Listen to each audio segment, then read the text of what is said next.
Hello everyone, welcome back to my YouTube channel. आज की जो वीडियो है बहुत ही अच्छी होने वाली है आप सबके लिए। मेरी पिछली वीडियो में सब भाइयों ने कमेंट किया था कि आप सर ऐसी वीडियो बनाएं जिसमें आप वर्क वीज़ा जो पोलैंड का उसके बारे में बताएं। तो आपने ये वीडियो एंड तक देखनी है। इसमें मैं आप सबको बताऊंगा कि आप पोलैंड का 100% वीज़ा किस तरह ले सकते हैं और आप अपने पोलैंड के वर्क वीज़ा के चांस किस तरह इंक्रीज़ कर सकते हैं। तो चलें सबसे पहले पॉइंट के ऊपर आते हैं। पोलैंड का वर्क वीज़ा हासिल करने के लिए आपके पास सबसे पहले एक वर्क परमिट होना चाहिए। जो वर्क परमिट है वो आपकी जो कंपनी है जहां आप जॉब करने के लिए आ रहे हैं वो आपको देती है। बेशक आप वाइट कॉलर जॉब के लिए आ रहे हैं या बेशक आप ब्लू कॉलर जॉब के लिए आ रहे हैं, यानी कि आप कोई मेहनत मजदूरी या लेबर का काम करने के लिए आ रहे हैं, यानी कि आप इलेक्ट्रीशियन हैं, कारपेंटर हैं। तो ये जो वर्क परमिट है ये आपकी कंपनी आपको देती है। जो इधर का ऑफिस है जिसको उजौन कहते हैं, उधर से ये वर्क परमिट आपका होना चाहिए और आपने मेक श्योर करना है कि ये आपका जो वर्क परमिट है ये जेन्युइन है। वर्क परमिट के साथ साथ आपकी कंपनी को चाहिए कि आपको एक इन्विटेशन लेटर भी दें। इन्विटेशन लेटर में वो सारी आपकी डिटेल्स देते हैं, अपनी डिटेल्स देते हैं और उसको साइन और स्टैम्प भी होना चाहिए। ये जो थे ये तो काफ़ी इंपॉर्टेंट डॉक्यूमेंट्स थे। उसके बाद जो डॉक्यूमेंट है वो है आपका वीज़ा एप्लीकेशन फ़ॉर्म। जो वीज़ा एप्लीकेशन फ़ॉर्म है आप किसी से भी फ़िल करवा सकते हैं।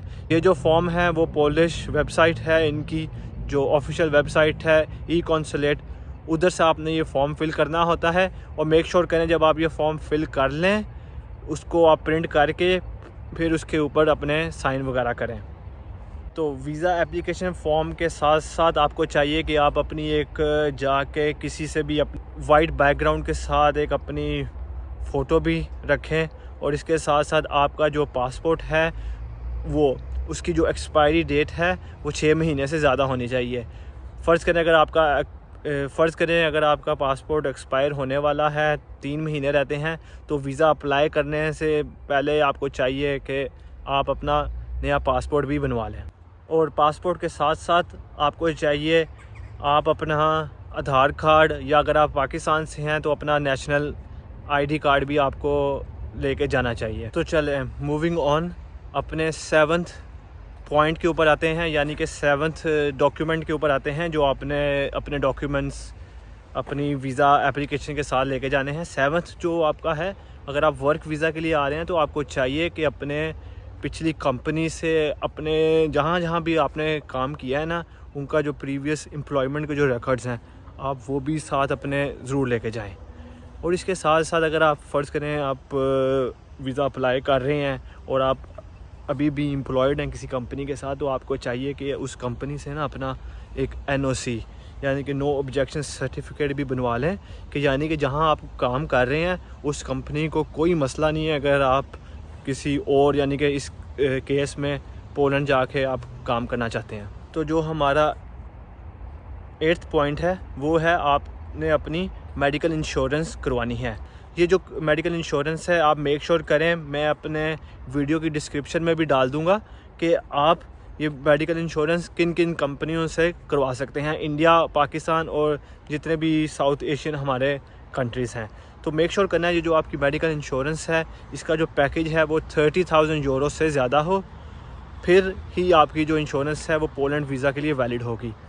मेडिकल इंश्योरेंस के साथ साथ आपने मेक श्योर करना है कि आप अपनी जो फ़्लाइट की बुकिंग्स हैं बोथ वेज़ की आपने अपनी फ़्लाइट की बुकिंग्स भी साथ लेके जानी हैं। ज़रूरी नहीं है कि आप वीज़ा लगने से पहले ही अपनी फ़्लाइट वगैरह ख़रीद लें। आप किसी भी एजेंट के पास जाके जो फ़्लाइट की बुकिंग्स वगैरह करते हैं उनके पास जाके अपनी फ़्लाइट की बुकिंग ले सकते हैं। वो मामूली सी 500-1000 फ़ीस लेते हैं और वो आपको एक रिज़र्वेशन बना के दे देते हैं। मूविंग ऑन, जो हमारा नेक्स्ट पॉइंट है वो बहुत ही ज़्यादा इम्पॉर्टेंट है। काफ़ी लोग जब वर्क वीज़ा अप्लाई कर रहे होते हैं इस पे गलती करते हैं। जो आपकी बैंक स्टेटमेंट है, बेशक आप वर्क वीज़ा के लिए आ रहे हैं, आपने मेक श्योर करना है कि आप अपनी बैंक स्टेटमेंट है वो ज़रूर अटैच करें। ये जो आपकी बैंक स्टेटमेंट है वो पिछले 3 महीने से मेंटेन होनी चाहिए। ज़रूरी नहीं है कि उसमें बहुत ज़्यादा पैसे हों, तकरीबन उसमें 3 से 6 लाख रुपया मिनिमम होना चाहिए।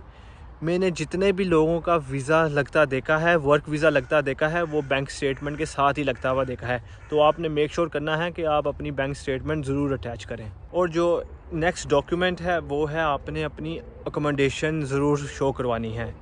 ये अकोमोडेशन आप अपने एम्प्लॉयर यानी कि जो कंपनी आपको बुला रही है उनसे भी कह के प्रिपेयर करवा सकते हैं। वो आपको एक लेटर बनवा के दे देंगे कि जी ये बंदा आ रहा है और ये बंदा इस अकोमोडेशन में रहेगा। तो मैंने आप सबको ये सारे डॉक्यूमेंट्स बता दिए हैं। अगर आप किसी एजेंट के थ्रू आ रहे हैं तो एजेंट आपको ये सारे डॉक्यूमेंट्स नहीं देगा और ना ही एजेंट्स आपको ये डॉक्यूमेंट्स के बारे में बताते हैं। मैंने ये वीडियो आप सबके लिए बनाई है, आप सबको ये मैंने डॉक्यूमेंट्स का बताया है कि ये डॉक्यूमेंट्स आपने प्रिपेयर करने हैं। एजेंट वगैरह आपको वर्क परमिट दे सकते हैं, वो वर्क परमिट के साथ साथ आपने ये सारे डॉक्यूमेंट्स अटैच करने हैं तो आपका वर्क वीज़ा लगने के बहुत ज़्यादा चांस होते हैं। तो उम्मीद है आप सबको ये वीडियो पसंद आई होगी। अगर आपको ये वीडियो पसंद आई है तो इस वीडियो को लाइक करें और अगर ये वीडियो 100 लाइक से ऊपर जाती है तो मैं एक नई वीडियो बनाऊंगा कि आप पोलैंड का वर्क परमिट किस तरह ले सकते हैं। तो आपसे मुलाकात होगी नेक्स्ट वीडियो में। Till then bye.